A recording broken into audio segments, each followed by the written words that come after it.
السلام علیکم ورحمۃ اللہ وبرکاتہ۔ سورۃ النساء آیت 69 سے ابتدا کریں گے۔ اعوذ باللہ من الشیطان الرجیم، بسم اللہ الرحمن الرحیم۔ اور من جو کوئی یطع اطاعت کرے کس کی؟ اللہ تعالی کی، والرسول اور رسول کی۔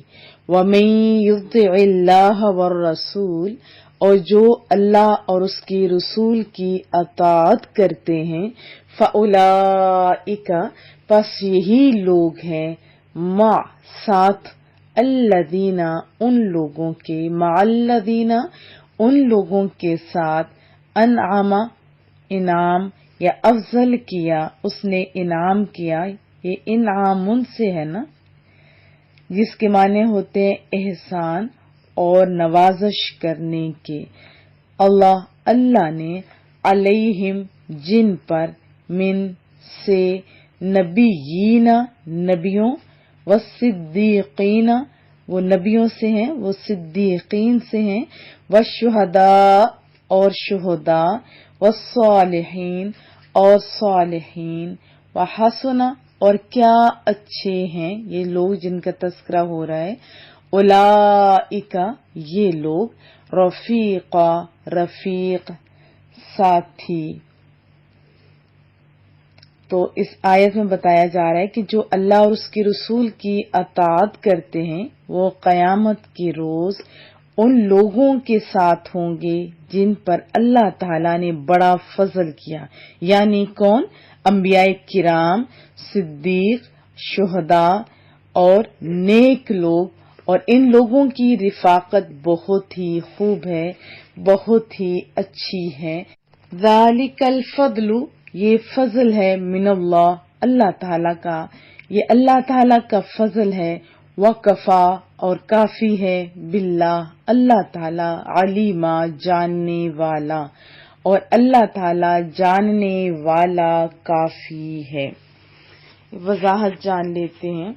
آپ جانتے ہیں کہ پچھلی آیات میں ہم نے جو ڈاواں ڈول لوگ تھے، مذبذب لوگ تھے، ان کا تذکرہ پڑا تھا، ان کو اطاعت کی ترغیب دی گئی تھی، اور اب لکی لوگ یعنی ان خوش نصیبوں کی خوش بختی کا تذکرہ ہونے جا رہا ہے جنہیں اللہ اور اس کی رسول صلی اللہ علیہ وسلم کی اطاعت کا شرف نصیب ہوا۔ جیسے صدیق فعیل کے وزن پر مبالغہ کا صیغہ ہے نا، تو اس کے جو معنی ہیں وہ ہے نہایت راست باز یعنی سچا، اور راست گفتار یعنی بہت ہی سچا، اور مقامات قرب الہی میں سے ایک مقام کا نام بھی یہی ہے۔ اور صدیقین وہ لوگ ہیں جن کی فطرت اور جن کا باطن یعنی جن کا من ہر گرد و غبار سے ایسے صاف ہوتا ہے کہ جب ان پر حق پیش کیا جاتا ہے نا تو یہ ڈاواں ڈول نہیں ہوتے کہ پتہ نہیں یہ تو یہ نہیں، وہ بے ساختہ قبول کر لیتے ہیں، کیونکہ وجہ بھی ہے نا، خیر اور شر کے درمیان انہیں کوئی شک نہیں ہوتا، کوئی التباس نہیں ہوتا، بلکہ جیسے ہوتا ہے نا آپ، میں یا کوئی بھی نگاہ سیاہ یا سفید، کالے یا وائٹ کے درمیان آسانی کے ساتھ تمیز کر سکتی ہے نا، بے تکلف کہہ سکتی ہے یہ وائٹ ہے یہ بلیک ہے۔ اسی طرح وہ لوگ جو صدیق ہیں جن کا من ستھرا ہوتا ہے وہ حق اور باطل، خیر اور شر میں امتیاز کر لیتے ہیں، اور یہ صدیقیت کا مرتبہ رسول اللہ صلی اللہ علیہ وسلم کے کئی جلیل القدر صحابہ کو حاصل ہے۔ حضرت ابو بکر صدیق جن کی زندگی کا ہر لمحہ اسی صدیقیت کبریٰ کا مظہر عتم ہے، منہ بولتا ثبوت ہے۔ دیکھیں، ایمان لانے کی دعوت دی گئی تو ادنا سی جھجک کے بغیر اسے قبول کر لیا۔ معراج کی خبر سنی ادھر ادھر سے، رسول اللہ کے منہ سے بھی نہیں، لیکن دل و جان سے اسے حق تسلیم کیا۔ یہ واقعہ میں نے آپ کو سنایا ہوا ہے کہ ابو جہل نے مذاق کیا کہ تیرا یار کہتا ہے کہ ایک رات میں ادھر کا ادھر، ادھر سے ادھر، کدھر کا کدھر گھوم کے آ گیا ہوں۔ یہ وضاحت طلب بات میں نے آپ کو سنائی ہوئی ہے۔ تو حضرت ابوبکر صدیق نے یہ نہیں فرمایا کہ میں جا کے پوچھتا ہوں، میں دیکھتا ہوں، یہ نہیں، فرمایا میرا یار کہتا ہے تو وہ سچ کہتا ہے۔ یعنی فوراً تسلیم کیا. پھر صلح حدیبیہ کی جو شرائط پیش کی گئی تو یہی وہ واحد ہستی تھی جنہیں کوئی تردد نہیں تھا، فوراً کہا. یعنی ہر بات میں آپ دیکھیں تو خلافت کا 2.5 سال کا دورانیہ آپ دیکھیں، رسول اللہ صلی اللہ علیہ وسلم کے پردہ فرما جانے کے بعد کیا کیا مسائل نہیں تھے.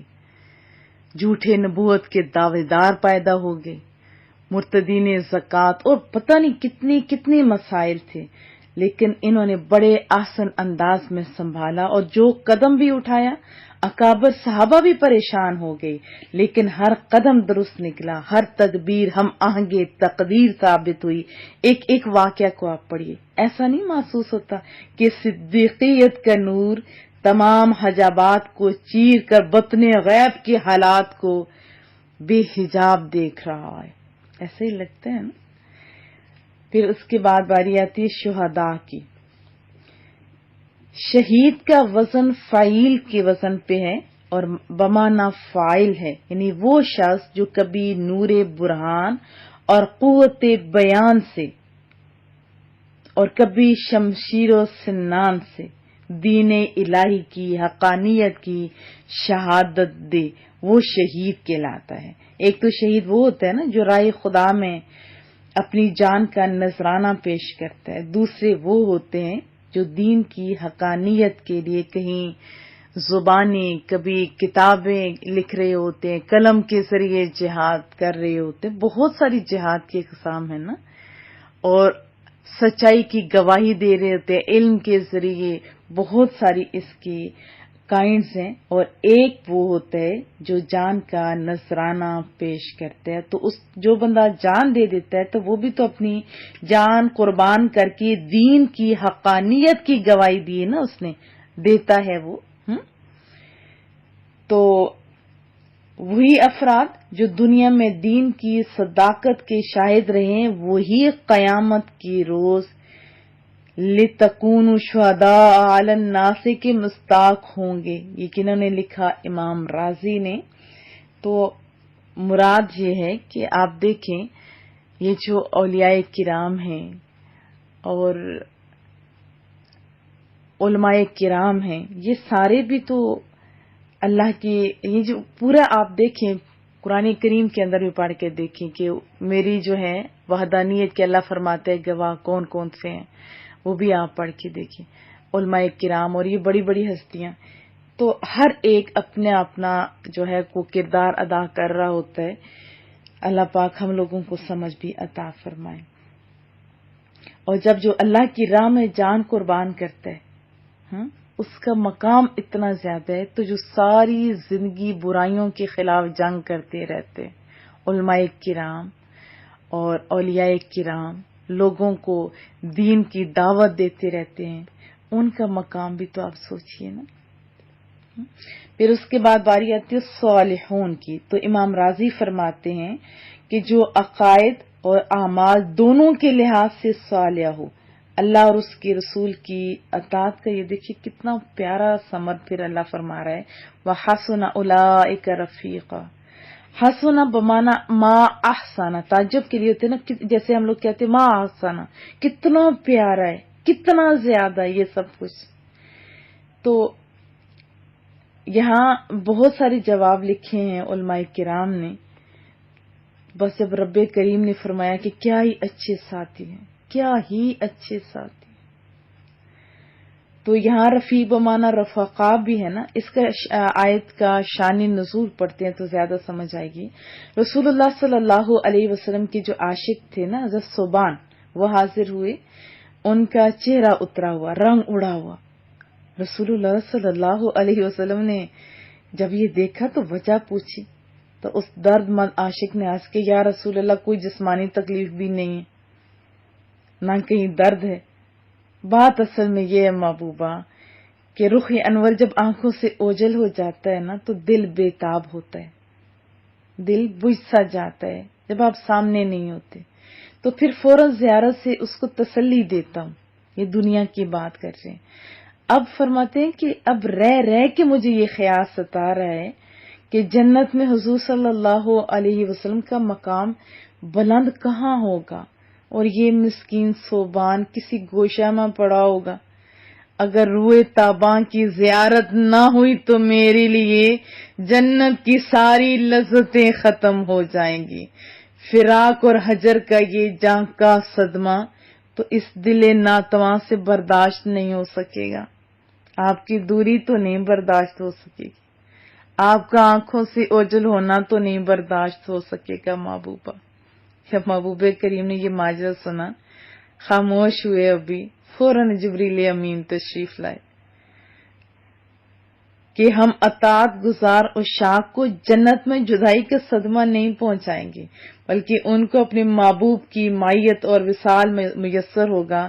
اور حقیقت تو یہ ہے کہ عشق مصطفی میں صرف صوبان کی یہ کیفیت نہیں تھی، بلکہ سب صحابہ کرام کا یہی حال تھا۔ بہت سارے واقعات ہمیں ملتے ہیں، چند ایک میں آپ کو سنائی دیتی ہوں۔ حضرت ربیعہ بن کعب اسلمی رضی اللہ تعالی عنہ فرماتے ہیں کہ میں رات کو رسول اللہ صلی اللہ علیہ وسلم کی خدمت اقدس میں رہا کرتا تھا۔ آپ صلی اللہ علیہ وسلم کی وضو کے لیے پانی بھی لایا کرتا تھا، اس کے علاوہ بھی جو بھی خدمت ہو سکتی تھی وہ میں بجا لاتا تھا۔ ایک روز رسول اللہ صلی اللہ علیہ وسلم نے مجھ سے فرمایا، سل، مانگو۔ کیا فرمایا؟ مانگو۔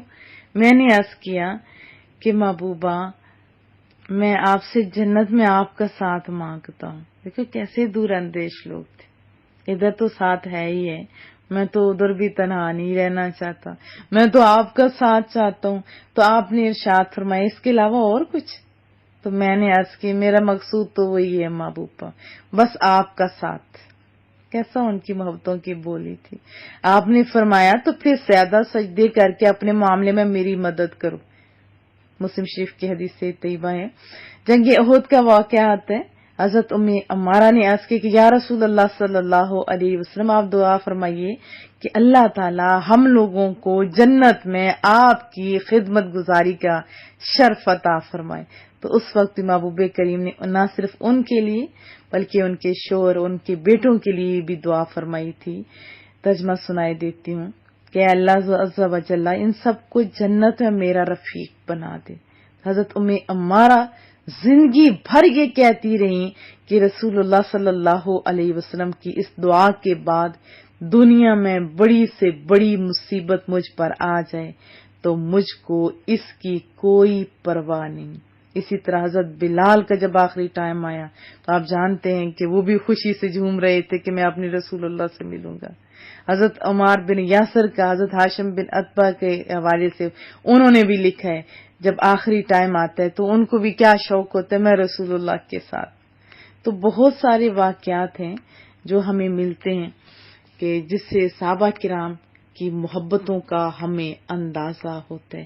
امام غزالی نے اس بارے میں بہت خوبصورت لکھا ہے کہ صدیق کون سے ہوتے ہیں، نبیین کون سے ہوتے ہیں، شہداء کون سے ہوتے ہیں، صالحین کون سے ہوتے ہیں۔ یہ اگر آپ پڑھ سکیں تو بہت ساری کتابوں میں بھی آپ کو ملے گا، ان میں سے ایک ہے صراط الجنان، اس میں بھی آپ کو ملے گا، آپ لازمی پڑھیے، بہت ہی خوبصورت تحریر انہوں نے لکھی ہے، اور اس میں آپ پڑھیں گے تو آپ کو مزہ ضرور آئے گا۔ اب پوچھنا مجھے آپ سے ہے کہ آپ کی اور آپ کے بچوں کی محبتوں کا رخ کدھر ہے؟ کیونکہ رسول اللہ صلی اللہ علیہ وسلم کا فرمان ہے نا کہ جس کا بندہ دوست ہوتا ہے اسی کے ساتھ ہوتا ہے، جیسے دنیا میں ساتھ ہوتا ہے آخرت میں بھی اسی کے ساتھ ہوگا۔ ابھی ہمارے بچے، ان کے فیورٹ ہیرو آپ دیکھیں تو کوئی نہ کوئی غیر مسلم ہوگا۔ ان کی محبتوں کا رخ کیوں تبدیل ہو گیا؟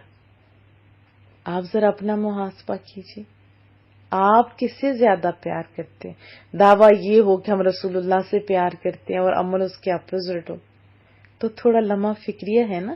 میں آپ کی محبت پہ شک نہیں کر رہی، یقیناً آپ کو رسول اللہ سے پیار ہے، لیکن رسول اللہ کا بول بھی تو سنیے نا، جس سے پیار کرتے ہو نا سچا، اسی کے ساتھ ہوگے۔ تو جس سے سچا پیار ہوتا ہے اس کو خوش بھی تو کیا جاتا ہے، ان کی اطاعت بھی تو کی جاتی ہے۔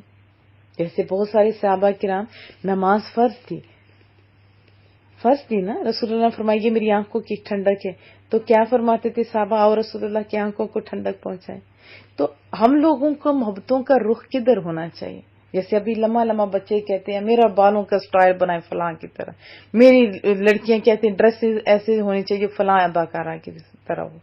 تو تھوڑا ابھی توجہ کی حاجت ہے. اگر آپ کو کوئی فکر نہیں تو پھر یہ ہے کہ جہاں وہ لوگ جلیں گے تو پھر ان کو بھی ساتھ جلنا پڑے گا. کیا آپ برداشت کریں گے؟ یقیناً نہیں. نہیں, ہم اہل ایمان ہیں. ہم انشاءاللہ تعالی اپنی محبتیں جو ہمارے اندر ہیں, الحمدللہ رسول اللہ سے ہم بہت پیار کرتے ہیں, لیکن تھوڑا پالش بھی کرنا ہے. تو کیا میں توقع رکھوں؟ اپنی محبتوں کو اگر آپ پختہ کرو گے تو یہ آپ کے لیے بھی خوشخبری ہے. اگر آپ کی محبت رسول اللہ صلی اللہ علیہ وسلم سے ہے, کسی بھی طبقہ فکر کی, کسی بھی مسلمان کی, کوئی بھی انسان جو رسول اللہ سے پیار کرتا ہے لا الہ کے ساتھ, وہ رسول اللہ کے ساتھ ہوگا. تو کیا میں توقع رکھوں؟ انشاءاللہ بولیے. اللہ پاک آپ لوگوں کے لیے بہت ساری آسانیاں پیدا کرے.